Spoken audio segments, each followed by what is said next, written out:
Sebelum kita memulaikan pelajaran sekolah sahabat untuk hari ini, mari kita berdoa terlebih dahulu.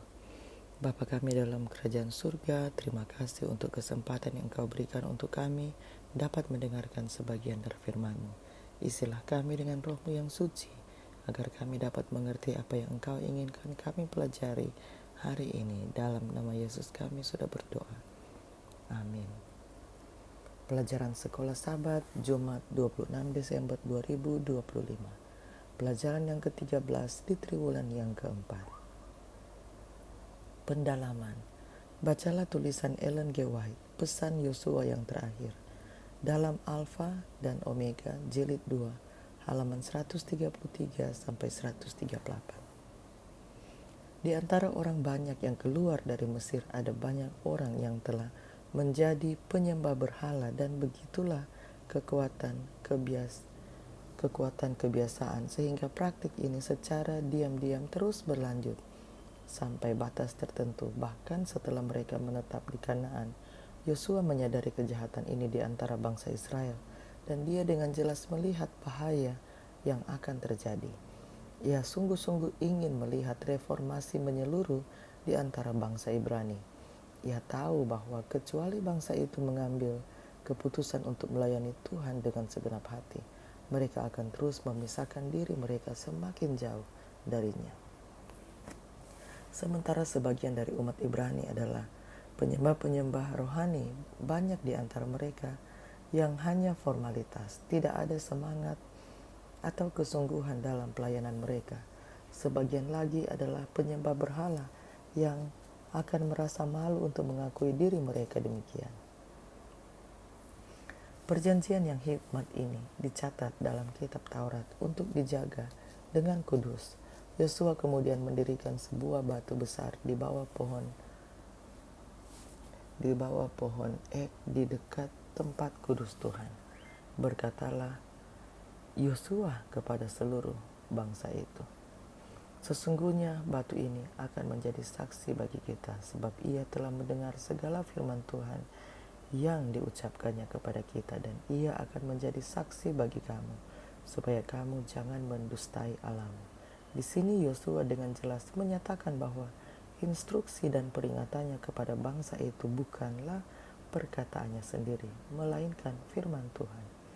Batu besar ini akan berdiri sebagai saksi kepada generasi-generasi berikutnya tentang peristiwa yang didirikan untuk memperingatinya, dan akan menjadi saksi terhadap bangsa itu jika mereka kembali jatuh ke dalam penyembahan berhala.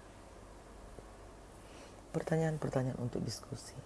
Pertama, diskusikan makna dari ungkapan ini. Dia, Tuhan, adalah Allah yang kudus. Ia adalah Allah yang cemburu. Yosua 24 ayat 19. Dalam pengertian apakah Allah adalah Allah yang cemburu? Kedua, bagaimanakah kasih kita kepada Allah terkait dengan kebebasan memilih yang Dia berikan kepada kita? Dengan kata lain, dapatkah kita sungguh-sungguh mengasihi jika kita tidak sungguh-sungguh memiliki kebebasan? Dapatkah kasih yang sejati dipaksakan? Jika tidak, mengapa tidak?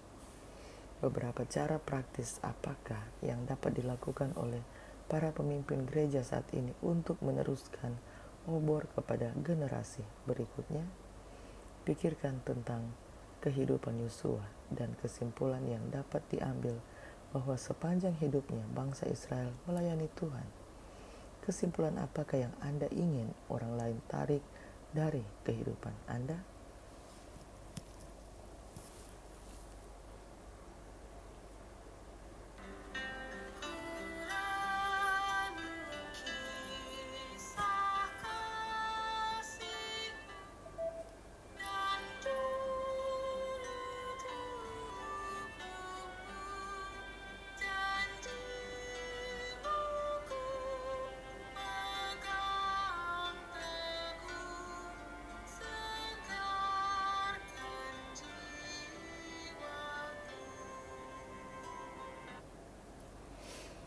Mari kita berdoa. Bapa kami dalam kerajaan surga, terima kasih untuk pelajaran sekolah sahabat yang kami ikuti hari ini. Terima kasih Engkau mengingatkan peristiwa di mana Yosua ingin memastikan bahwa bangsa Israel tetap setia kepadamu.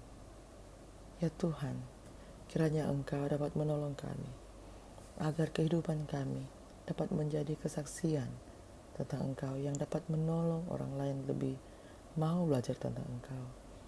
Jadikanlah kami terang di dunia ini. Tuntunlah setiap langkah kehidupan kami. Kami pasrahkan kehidupan kami hanya ke dalam tangan-Mu ya Tuhan. Di dalam nama Yesus kami sudah berdoa. Amin. Demikianlah pelajaran Sekolah Sahabat Jumat 26 Desember 2025. Sampai bertemu di pelajaran Sekolah Sahabat selanjutnya. Tuhan memberkati.